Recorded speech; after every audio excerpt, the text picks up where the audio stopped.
children, are you seated comfortably? I'm quoting a movie that is not found footage. Welcome back. Welcome back, bitches. Welcome back, Fool. Welcome back, Scholar. Thank you. You're welcome. This is episode 8. Yep. We are almost like at 10. Double digits. That's really good. It's happening. Yeah. Episode 8, found footage. Are you a fan of found footage? No. But we are talking about it today, and we'll see how this episode goes. Honestly, though, this episode is fun to me now. I'm just gonna, give the kids a little like behind the scenes tidbit. So this episode's taken on a new meaning for me because it's literally found footage now. All right. Because the first we recorded this already and then I somehow deleted it. So this is take 2. Yeah. So it's the full actually lost our footage. episode. I don't know how Audacity works. It's sensitive. Maybe somebody will find it and make billions off of it. I doubt it. It's just found footage. Well, before we get into this particular topic, I did want to bring up a little gem that I watched over the weekend. It's this new show that premiered on Sci-Fi last week called Blood Drive. Oh, yeah. You told me about that. Yeah, it's Grindhouse inspired, and it is sort of like Death Race mixed in. Oh, there was this series on Fox that was called Drive. It was pretty much the exact same thing, except without all the carnage, and it was so good. But anyways, this one is basically a race to, one destination to another, and it's post-apocalyptic. I forget exactly what happened, but the cars that all of these racers are driving, they're fueled by blood. Yeah. Because there's no more gas, and so these cars have been so random. engineered to run on blood, which means they have to take human lives in order to stay in the race or die if they are in last place.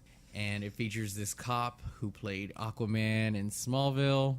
Oh, him. Yes, he is a cop who is all about justice and still believes in order and all of that stuff. And while trying to spy on them, he gets caught and forced to join the race and throw out all of his morals and beliefs out the window if he wants to live. So they just aired about 1 episode so far, probably 2 by the time you guys hear this, and it is so good. This show says every swear word in the book. Really? I heard tons of them, and this came on at 10 p.m. I didn't know we were at that point with TV yet. But the only thing that you do not see is the nudity, of course. But it's in Grindhouse, so they put all the black censored bars up and everything. They make it look super campy, but they say it all. And I was really surprised they got away with that. Check it out. Blood Drive, Sci-Fi Channel. Really good. Awesome. Oh, also, and this doesn't have anything to do with found footage. How did you like The Rise and Fall of Dracula? Oh, yeah. So we saw a play that Nate mentioned in our, episode 6? Episode 7? 7? Yeah. I thought it was really interesting. I mean, I don't know if I should talk about it thoroughly, what happened and stuff. I mean, yeah, we don't have to, but Okay. They say on the website it's Hollywood Fringe Festival, and they got 1 more week. And sorry to say, boys and girls, there's only 1 more showing when you hear this, but I don't think there's going to be any tickets available. I just checked; they're sold out. But it's an immersive experience. Yes, it was. It was different than what I thought. So it's a little interactive. They make us involved a little bit. Yeah. And it's a short, intimate show too. So there's not too many involved, but it takes place sort of in different rooms of this. I guess is called a townhouse. I guess It's sort of, yeah. I mean, there's a theater space, but Yeah. it's they use the entire. You walk up the stairs and it's the entire place, all the rooms. So it's one of those shows where you're kind of moving a couple of times throughout the place, and they definitely make you involved, and it's right in your face. You're gonna hear every word because you're just that close to everyone. And they put a little spin on the whole mythology on Dracula, which I thought was a nice touch. It gave me something new to see. Yes. And as rumored to be a musical, it didn't turn out to be one, but they definitely had a soundtrack to it, and that was pretty interesting too. And they did have a lot of dancing. Yes. Which Interpretive, and you're very close to all of it. I mean, the actress got right in my face when she was dancing, so I was slightly uncomfortable for a moment. yeah. But it was cool. And my friend Matt, he plays Dr. Van Helsing. He did an excellent job. They were all really good. But yeah, I'm sorry if you didn't get to see it. You probably can't see it now. So It was a nice show. I thought it was cool. yeah, wasn't what I expected, but it was strange and interesting. Thank you for inviting me to that. That was fun. You're welcome. You're welcome. So now what? Let's talk found footage. So you said you do not like found footage. What is it that you dislike about them? I think that in the beginning, I mean, at least for me, the beginning was Blair Witch. I think that it was very misleading.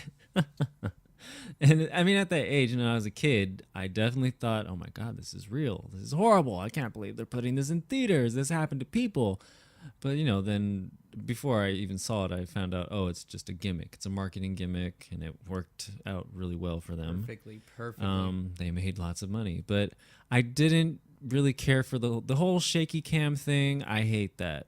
It's like, what's going on? I can't see anything. There's nothing. You guys are making, I'm going to throw up. And I don't get like seasick or anything. I love roller coasters, but nah. But since then, they have definitely expanded. So I'm not going to completely turn my nose up at it. There are some movies that are not shaky cam. It's still within found footage, but I like to see what's going on. So that's kind of like your line that's been crossed. If it's pretty shaky, it's not going to be as entertaining to you. I mean, it's just like, what's going on? Yeah. You guys are running. You can't see anything. Also, why are you holding this damn camera? There's something chasing you. Throw the fucking camera away. You don't need to document every single moment of this. So sometimes I just can't suspend disbelief that they are holding these cell phones and constantly filming, or that their batteries are even lasting. It's like, I have a camera. I have to switch out that battery all the time. But yet you have your camera running for an hour and 20 minutes.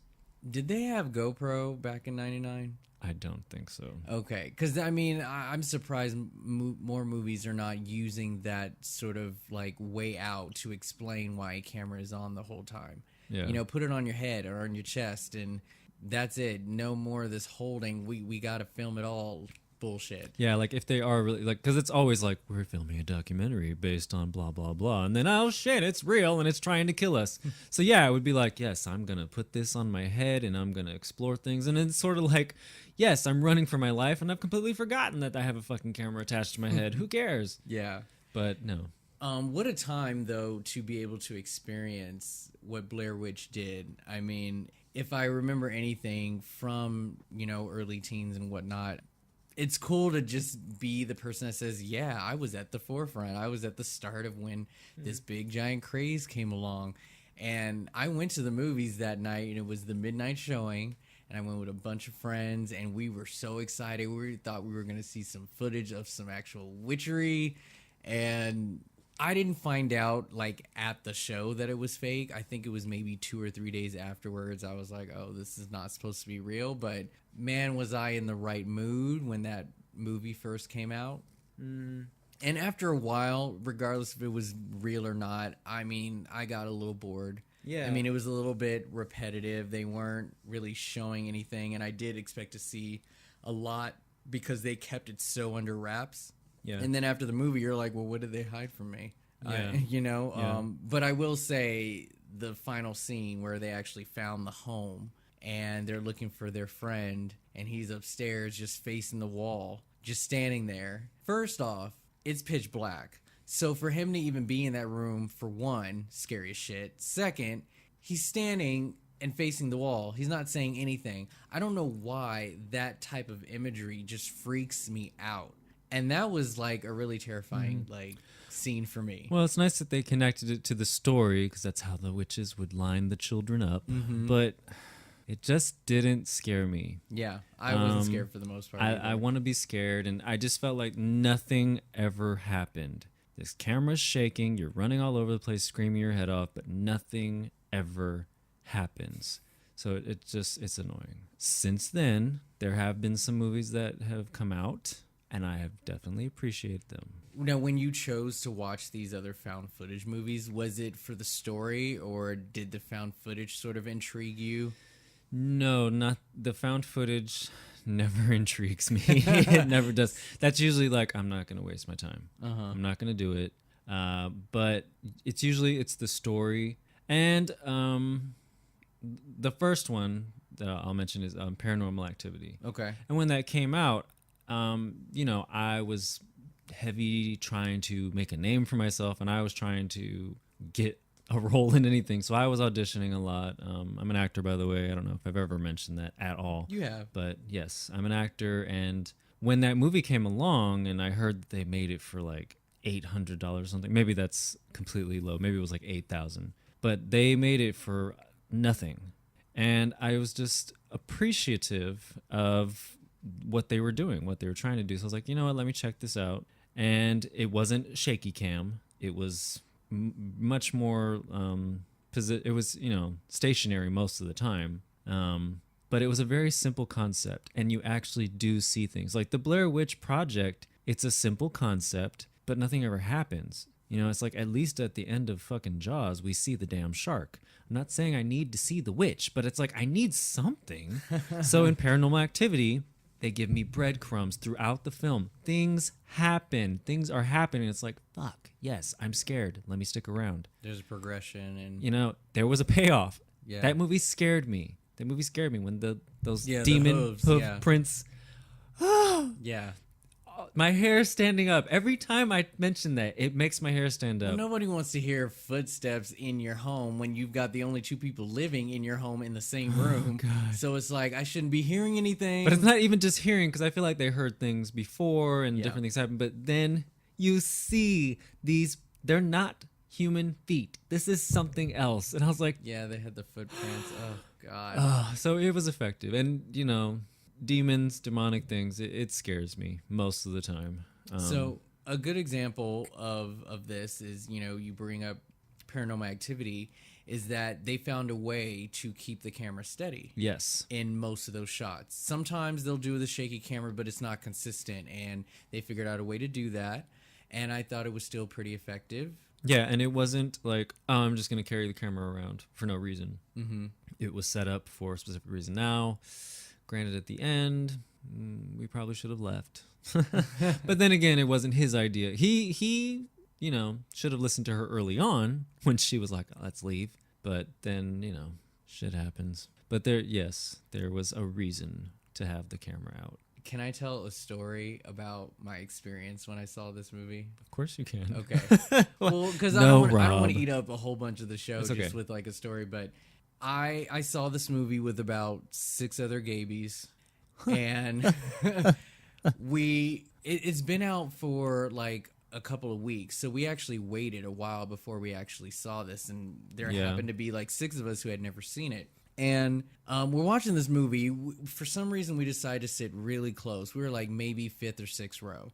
And the theater wasn't that packed, but there was a good amount, And throughout the movie, we're freaking out. And you kind of expect when the scares are coming is because usually during the day, we get a little bit more information about the story. Right. And then at night is when shit goes down. Right. So we knew when it was time to like, okay, it's time to like, tighten up, get those limbs all close up because we're about to get scared.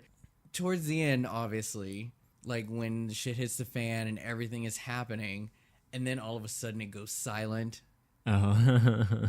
And you're wondering what the hell, because I think homegirl got pulled out, and then the guy, her boyfriend, runs after her. And then it's just this empty hallway, this empty room, and you don't know what's going on. Oh, those were 2 separate. Was those 2 separate? Yeah, like she got dragged down the hallway, and he chased her and saved her. Oh, okay. But that second okay. time, she just like left the room. That's right. And screamed, and then Oh, that's he right. went, And then he went after her. So I mean, anybody who's seen it knows where I'm about to go with this. So the biggest scare of the movie for me Yeah. is when it's all silent and the camera is completely still and you don't know what's going to happen. And then all of a sudden, a big giant object just flies at the screen. That's funny because they showed that in the previews too. Did they? I don't even They remember do, that. But yeah. So let me tell you, we all six of us was waiting in anticipation for something to happen. We're all in each other's laps, holding each other's hands and arms, and just digging through skin, trying to like survive the next 30 seconds. And let me tell you, when this man got thrown at this screen, we were the loudest bunch of homos in a theater. It was so scary. That's so funny. And we all kind of laughed about it, but afterwards, none of us wanted to go home. We were all so scared to just go our separate ways. And especially me, I lived in a house, well, not a house, but an apartment, but it was big. Yeah. And I barely had like any furniture at the time. And so it's just these big empty rooms and like, no, I'm not going home. It's the one time I was mad that I live alone. I was like, I'm not going home. So we all decided to just go to somebody's house and hang out. What do? We go and kick it out one of their homes and we watch The Strangers. Yeah, that's a way to wind down. A home invasion movie? Yeah, that's a way to wind down from watching like this scary movie. But yeah, it turned into this like huge sleepover. None of us went home. We were just not having it, and we just stayed and watched more horror movies. Yeah. But yeah, that was one of the scariest moments I've ever had at a theater, and like I just didn't expect it because some of those scares were just so kind of teasing. There were more suspense. There was never really any huge jump scares like that. Or we just didn't expect something to happen so definite. Yeah. And I think just that happening so quickly just came out of nowhere. So Paranormal Activity. Yeah, it was a good one. I really appreciated that whole thing. And granted, now it's one of those things that's gotten away from us. Mm-hmm. Yeah, I was going to ask what you think of the rest of the series if you've seen I like any. the other two. Okay. Yeah, I did like the other I've gone two. up to 4, but I do like the first 3. The fourth one was okay, but I like the first 3. I watched the fourth one and then I was done. The fourth one, I did not care for it. I felt like That last you've shot gone was too good far. though. I really like that last shot where didn't all like it. those women are just standing there in the dark and, Yeah. and then they just turn and oh wow. No, I didn't like it. I liked the story of the two sisters. And granted, yes, the one sister is in this movie. But I just didn't like it. Yeah. I feel like, I mean, 3 for me is a good number. We all like trilogies and things like that. So I was like, yeah, this is a good way to end it. We kind of saw how it sort of began. We've gone back and forth. We're good. I don't need us to keep going. Yeah. Let it go. Let it go. We are beyond the days of Freddy and Jason where we need 10 sequels. And we didn't even need those. But it's like, people are like, please make more. And then it's like, oh, I'm sorry. I didn't really want you to make more because now you've like killed the idea. Like how many are there up to? Like 6? Well, I think they're officially done now. So they did do a final chapter, Yeah. but then they tried to do a spin-off, which didn't work. And I think that was the 5th installment, but it had nothing to do with the first 4. And then Wow. that one failed, so they didn't continue that. And then they just did the final chapter. I mean, we see that Saw has been done for a while, but here we are, October 2017. They're coming back. It on. That's a different episode, but yes, I'm just saying. We say something's done, and then it's not. Anytime they come out with a Saw movie, I am there first opening weekend. I don't care what you do to the series. Just if you make them, I'm going. Have fun, Rob. Yes, I will be having fun. Nah, and I went. Never mind. Yeah. But yeah, I just feel like sometimes let it go. That's all I'm saying. What's another good one? There are some good ones. I do like VHS. Oh yeah, VHS was is really good.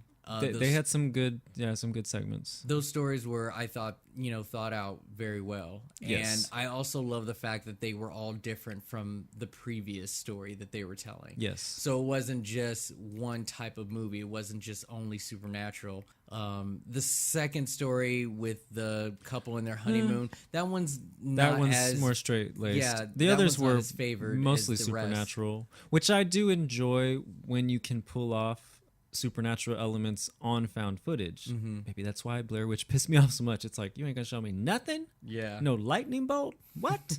Where's Winifred? They do a good job with these things that are very fantastical, and it's like, oh my God, they're filming it with a regular ass camera. That's crazy. It also proves to filmmakers you can make movies and you don't have to spend $1 billion. You know, Yeah. you can do it. Your imagination is not limited by your pocketbook. Some of the simple ideas are good. And I also want to point out why I enjoyed VHS so much. And I mean, this is wishful thinking. I don't think it'll happen as often, but horror movies tend to bring in a lot of newcomers. There's a lot of new faces and people that you don't know. And I think that creates more of a suspense, because if you got some A-list actor in there, most likely they're not going to die, or if they do, it'll be at the end of the movie. Because Or sometimes it's the very first kill to shock sometimes, yeah. So, I mean, and that to me takes away from the suspense, because we always go to a movie to see a familiar face. And so when you've got them in there, I can pretty much tell you who's going to live or die. Yeah. So when you've got a movie with unknowns, pretty much nobody is famous enough to keep around. You can kill anybody you want. And I think that creates a lot of suspense. But it also gives actors who are not well known a chance to branch in. I mean, if you think about it, a lot of big actors come from horror movies. You They know, do. that's where they get their start, is because they will practically take anyone. Not to lower the content of horror Well- movies, but I mean, they'll take anybody who's willing to. I mean, put not up the every work. horror movie is amazing, Yeah. but you can still watch something like you can watch Ghoulies and be like, hey, ain't that old girl from Law and Order SVU? Wasn't James Spader in like part 3? I have no idea. I remember one of those Ghoulie movies had like James Spader in it or something. I'll have to No, look it up. maybe. I mean, Yeah. it wouldn't surprise me. Yeah, but because that's the thing, so yeah. many actors are in horror films. Exactly. to But begin with. the VHS series, part 2 was good for a couple of stories. I didn't see that one. That movie, I recommend segments. I don't recommend the movie, but there is a segment in there that I thought was so creative. It was a zombie segment, but it was a guy who was out biking on this trail, and he had a GoPro helmet on. So he, was calling his girlfriend and was like, yeah, I'm going to go out biking and then I'll be back and we'll do our day and yada, yada, yada. So he's out biking. What we don't know is what the story's about. And then slowly it hints at a zombie apocalypse. So it's like right at the very beginning, like it's just starting to break out, and he gets bit Oh. and dies.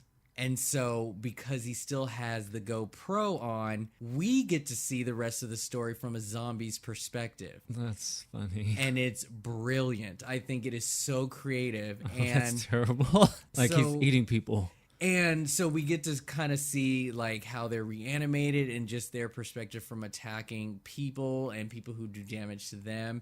And I think it ends very poetic as well. So that's like one of the stories that I recommend from the second one.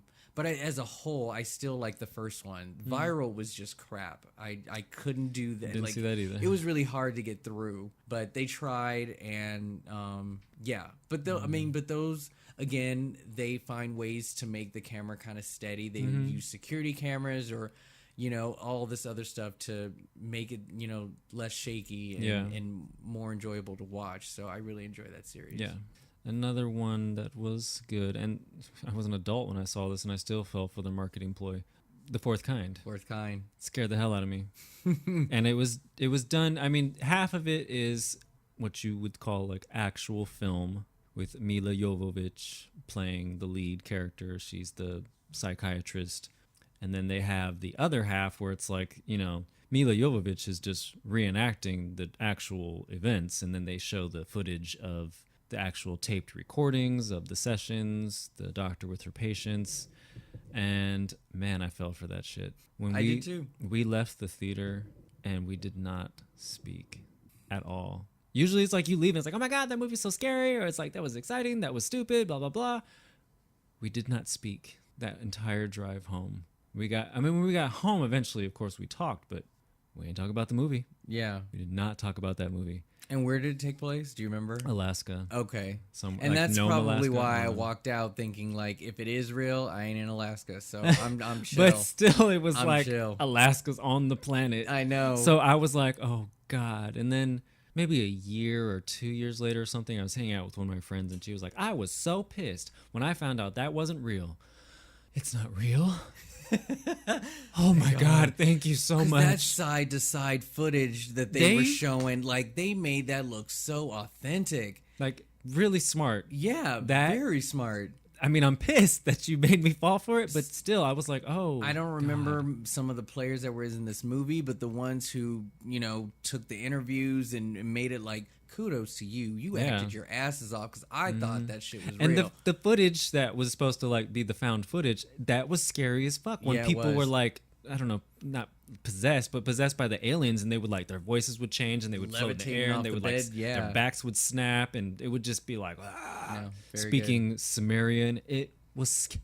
Yeah. No, I agree. Yeah, that one was good.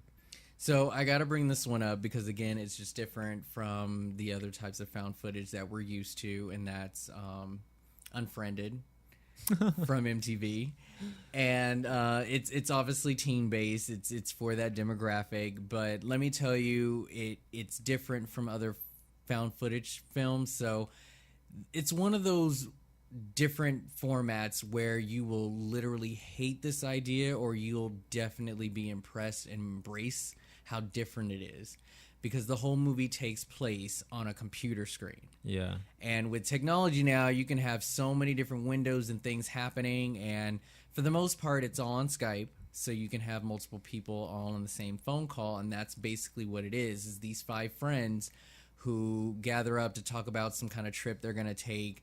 And it turns out that all 5 of them are, I guess, involved in some kind of way in the involvement of this girl who committed suicide. Call this the pre-13 Reasons Why sort of movie. Hey guys, basically. it's Hannah. Yeah. But so you've got this mysterious being on their Skype call just basically fucking with them to the point to where they all start dying one by one. Now, this plot sounds ridiculous even by me saying it out loud, but let me tell you, it's creative, it's different, it's unique. And if you're used to just kind of losing yourself into a movie, I think this movie could pay off. I actually enjoyed it. I don't remember if you saw it. I have not seen it. Okay. I mean, again, it was like, I don't want to see that. How are they even still on the phone? Well, for one, I can't remember exactly the neighborhood, but I mean, just look at the cast. Like, them bitches got money. Their signal's never gonna break. Like, they're not worried about it. But they create a reason why they can't cut off the phone and they have to stay on.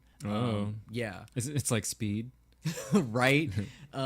No, I mean, without giving much away, I mean, I don't want to spoil everything that we're going to talk about today, but I thought Unfriended was worth it. And again, it's just a different way of doing filmmaking. And a lot of people are kind of grabbing on, not a lot, but I mean, I'm seeing more, venues like grabbing onto this idea, which brings me to my next movie that I want to talk about.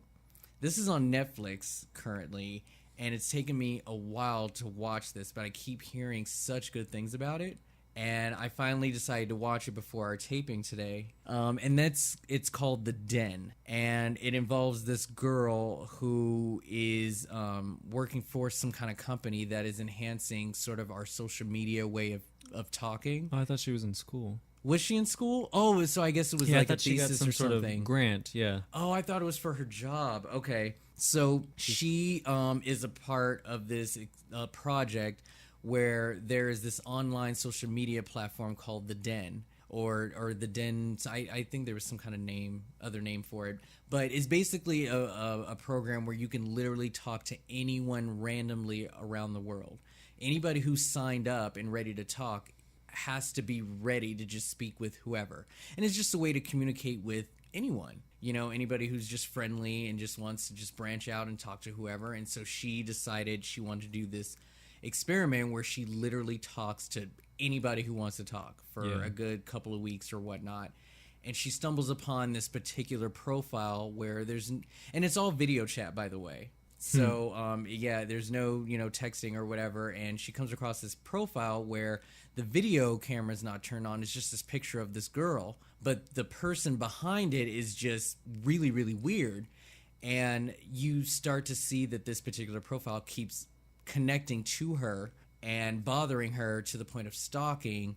And it just gets elevated and elevated and elevated to her as well as her loved ones who are in like serious danger. Let me tell you that this movie was terrifying to me. I was getting scared from jump. There is this opening scene that just had this really creative jump scare that I was like, oh God, I'm going to be in it now for the next 90 minutes if I got scared at this. But the movie also takes place all on a computer screen.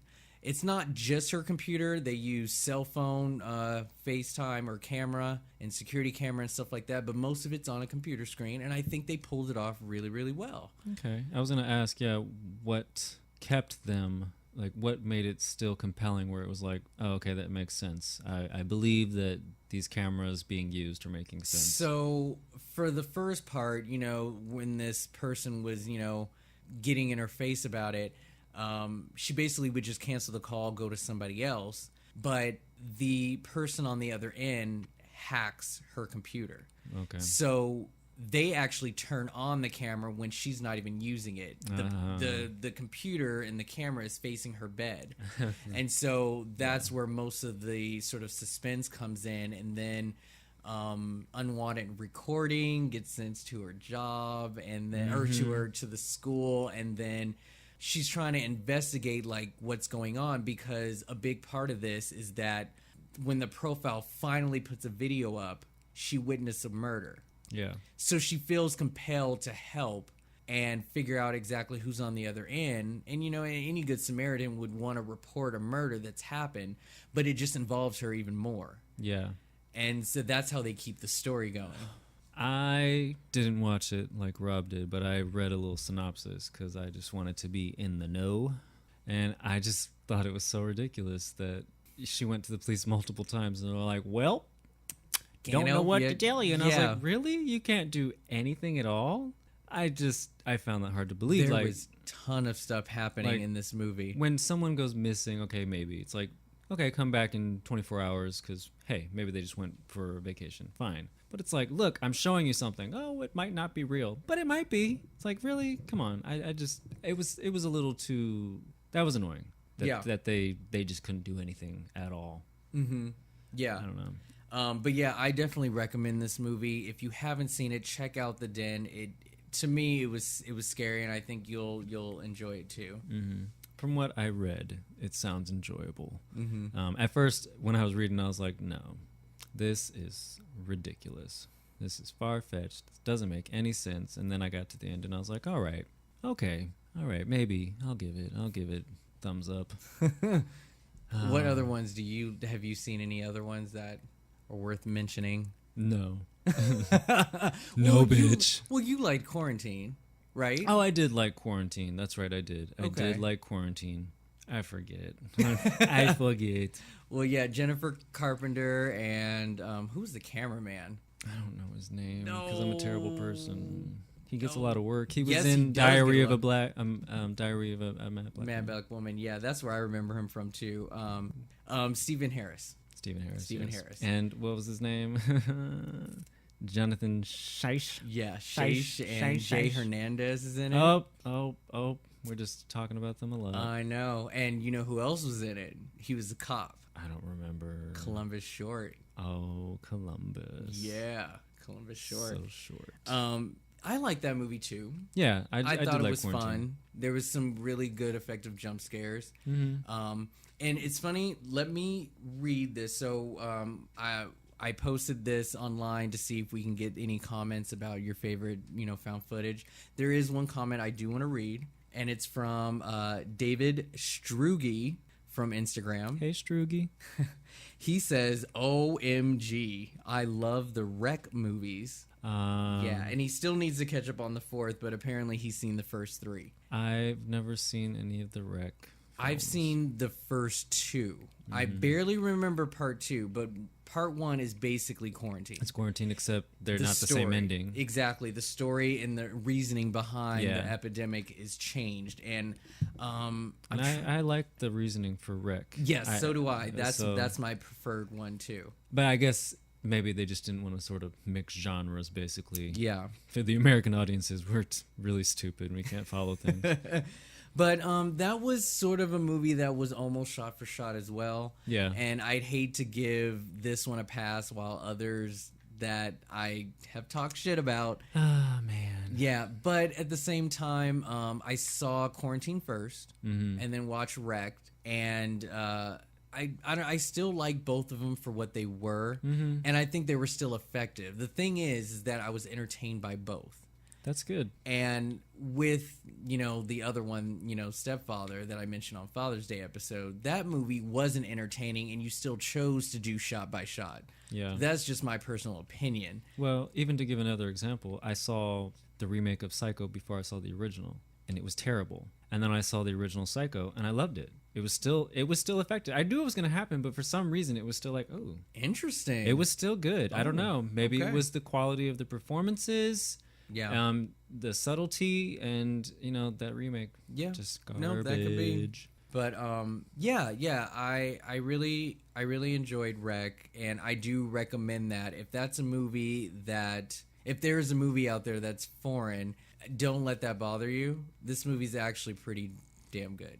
Yeah. Yeah. So I would check that out. So David Struge, thank you for that comment. Thanks, Struge. There are some other ones that I kind of want to mention. I won't get too into detail. There's Cloverfield. Ugh. Yeah. No. Yeah. So this is one of those moments where you're on a podcast where our opinion is a lot different than most people, and I know that a lot of people love this movie, but I love the concept. Concept is amazing. But it's just it's like shaky cam. And I mean, there were some good moments. There were. I mean, when they're in the subway tunnel, it's scary. Can't see anything. That subway tunnel was pretty and effective. Then when Lizzie Kaplan exploded, it was unexpected. But I just don't like the shaky cam thing when we're running and you can't see what's going on. Well, that's also another example of like, why are you still filming? That's probably the worst one. Like, yeah, you're still filming. Drop this shit. But here's what I love though. Jessica Lucas. Oh yeah, she's like building up a little. I know. Like. Resume as well. So Jessica Lucas, right? Her character, the minute she had an opportunity to bone the fuck out, she said, boned bye. The fuck out. She was like, I'm out of there. We never saw her again. She pulled a miss and was like, later bitches. Like, you ain't gonna see me to the end of the movie. She was not having it. She's like, I'm gone. I really thought, I was like, oh my gosh, she's gonna get in that helicopter and it's gonna swipe them out the sky. That's exactly what I thought. But too. It didn't happen. Yep. The black girl lived. And then she did 2 other movies and she didn't make it. So, oh god, we can never balance the scales. Yeah. Oh yeah, and another one that I mentioned last time we did this was it was sort of a documentary. Leslie Vernon, Behind the Mask. Tell me that. I like this one because it was real, but it wasn't. It took place in a universe where Freddy, Jason, Michael Myers, they all existed. Mm-hmm. They weren't movie characters. They were actual serial killers. This guy, Leslie Vernon, wanted to be the next horror icon, the next villain that everyone talks about. And so this film crew follows him as he prepares for his big reveal by getting a final girl and, doing cardio for when you're there 1 minute and then they look away and then when they look back, you're gone. It's because you have to take off really quickly. That's and so funny. So a part of it is kind of like a comedy because you're watching this guy just prep to leave clues behind for her to find and, get the film footage and the newspaper clippings. He sets it all up. And this film crew is thinking he's full of shit. He's not really going to kill anybody. No. And then we see him prepare the big house for when everything goes down. And he even talks about how he has to stash bodies in certain places so they can be found later by the final girl. And then they twist it on you. There's a twist towards the end of this. And it actually turns into an authentic horror movie. And it's no longer a documentary, but it's still found footage. And I thought it was very clever. And it's one of those underrated movies that nobody knows about. I don't know about it. Exactly. I recommend Behind the Mask, The Life of Leslie Vernon. Please watch it. It's really, really good. And I think that when the movie wraps up, you'll be completely satisfied. So that was a good found footage film. All right. Yeah. Mhm. Oh, and just to like highlight television, this is a show that is no longer on, but when it first came on, MTV's Fear, that first episode, I loved it. Yes, that I first one loved was it. really good. It was scary. Yeah, it was was. scary. Like, The simplest task was so creepy. The one that I remember is all they had to do was walk in a room and pull a blanket off of an electric chair. That's all they had to do was just pull the blanket off. I barely remember that. And that black boy could not do it. He was the loudest queen I have ever seen on TV. He was so cute. Yeah. I remember him. I was like, oh, his name was Ryan. He was, God, you remember his name. He was so cute. But he couldn't do it. And then when he pulled it, it didn't come off all the way, and so the blanket, Oh, I do. the blanket made the chair move, and he was like, and then he just ran clear. He would not go back in that room. I just ever again. remember one of their tasks where they had to go sit somewhere. They had to go sit alone, like they had to walk far away, lock themselves. Maybe it was in a closet or something, and just sit there. Yeah. And I remember the girl, she sat there. She didn't react to anything. When she came back, she was like, I really felt like something was there. You know, there was something with me. And it's like, it's just like chills all over. I liked that show. It was a really good experiment. But then after that, it was like, okay, now I don't know. Well, it's kind of the same thing because obviously they're not going to hurt you or put you in danger. So it's just Or kind of are the they? same I thing. don't know. I know. But I don't know if it was the same episode, but I remember when they were approaching where their headquarters were and they had, bags over their heads and they couldn't really see anything. And they had to hold like the person above them, like their shoulder. One of the girls threw up. She was that scared. She just my God, vomits no. as they're walking up to the I think that was a thing. later episode. Yeah. And I was like, wow. I mean, I can't imagine being in that situation. I'm sitting at home eating popcorn being like, these bitches are pussies. But like, it probably was Pussies are powerful. Yeah. I just heard what you said. It probably was a scary experience, honestly. I'm sure. I mean, that first episode, I don't know if there was anything like that on TV at the time. Was there Ghost Hunters or any of that? I felt like it came after. Not really. I mean, they had a couple of like reality shows. Like, do you remember that game show? I don't know if it came before or after. It was on Fox. So it was a murder mystery, and it was called Murder in Small Town X. Do you remember this? I don't remember this. Okay, so it was a game show, and so the contestants had to like ask townspeople like about the murder and kind of gain all this investigation, and then they would pick like the bottom two. And then they would have to go to two separate locations. One of the locations had the killer where you would die, and then the other one had a clue to further the mystery and give you an incentive on guessing who the killer was. And every episode they would vote somebody out by killing them. Oh. Yeah, and there was a whole bunch of like, cameras where the camera was like in their face and, so it was a lot of first person views and stuff. But I can't remember if that came out before or after, but that was sort of like a thing they did back then with reality TV. So there was a trailer that you wanted to talk about. Yes. So I saw a trailer the other day called what is it called? Behind the Sightings? Yes, Behind the Sightings. And it's a movie documentary, found footage, obviously, about the big craze that was going on over in the East Coast with all those clown sightings, how they would just kind of just walk around in the woods and trying to lure kids and all that stuff. Mm-hmm. And so because it's happened so much, there was actually a film crew who wanted to go out and investigate and figure out like what is the big deal, why are these people doing that? And obviously shit hits the fan and a whole bunch of clowns just start attacking them. I would check out this trailer because I think it's filmed very well and it looks super creepy. Who knows if the end result will be good, but I was impressed by this trailer. And what a good time to be doing this because clowns right now are the scariest shit out there. They're nowadays. always scary. They never stop being scary. Yeah. I think for me, it's too fresh.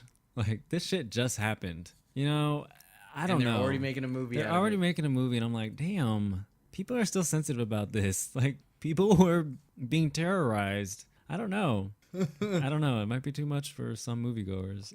I didn't live in North Carolina, so it didn't affect me. We didn't have any clowns running around in LA, not that I know of. But yeah, behind the sightings, check this trailer out. It looks like a good one.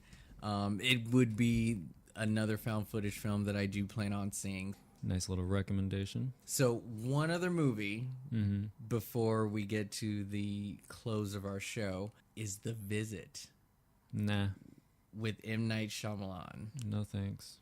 Did you watch this one? I have no desire to watch it. It is really good. Is it? It's really good. Yeah, but you love M. Night Shyamalan. I do, but that's not why I like it. Okay. And for the sake of our topic, I think it is a very effective found footage movie. Okay. Just based on the criteria of things that you don't like, I think this movie pulls it off on storytelling, character development, and he's back. There is a twist in it, and it's good. Okay. So, all right. You're not going to watch it, but I'm just telling you that it is. I mean, I probably won't. It's a very effective movie. And some of the people and friends that I've been talking about when this movie first came out, all of them actually came out saying that it was pretty good. And given M. Night's track record, this is a good way to start coming back. And of course, with Split and everything, he's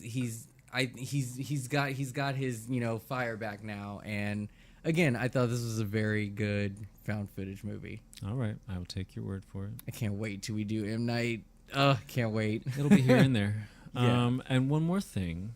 Everyone probably thinks that Blair Witch was the original found footage film. It was not. Cannibal Holocaust, which came out in the very early 80s, I think 1980. That was apparently the first found footage film, and there was controversy because they thought that they impaled one of the actresses on a stake because it just looked so convincing and she didn't move the entire time. They had to actually bring the actress to court to be like, look, she's alive, she's fine. She was just really good at looking like she was skewered. Fun fact, kids. Now, I think we're going to hear from the scholar on some closing arguments. It's time for Bitch Really. Bitch Really. This week, Bitch Really comes from Blair Witch Project.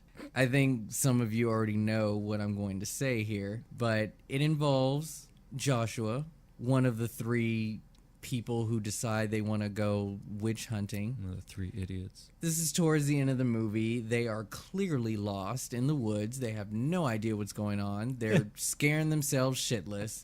And they're trying to get out of there and go back home, but they're lost. They don't know where to go. They do have a map. However, Joshua, the bitch, deliriously decides he is just like, fuck it, and throws the map away. He just trashes it.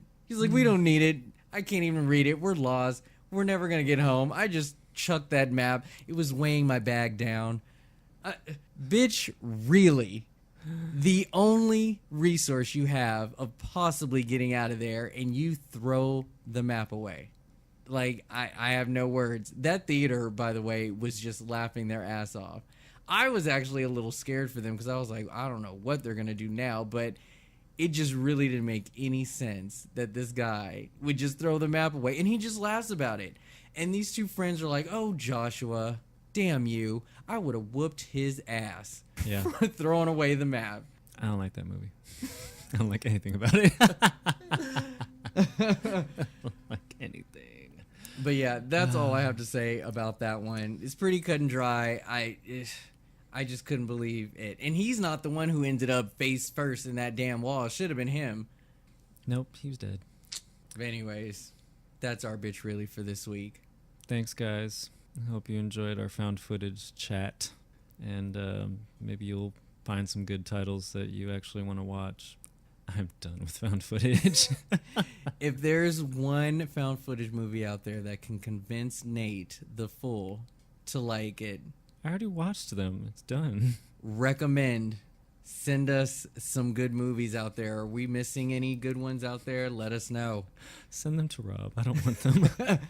But yeah, go ahead and follow us, rate our episode, share, To some folks who haven't heard of our show yet, we're on Facebook, Instagram, YouTube, SoundCloud, iTunes. We thank you guys for listening once again. And we'll catch you next time on Bitch I Ain't Scared.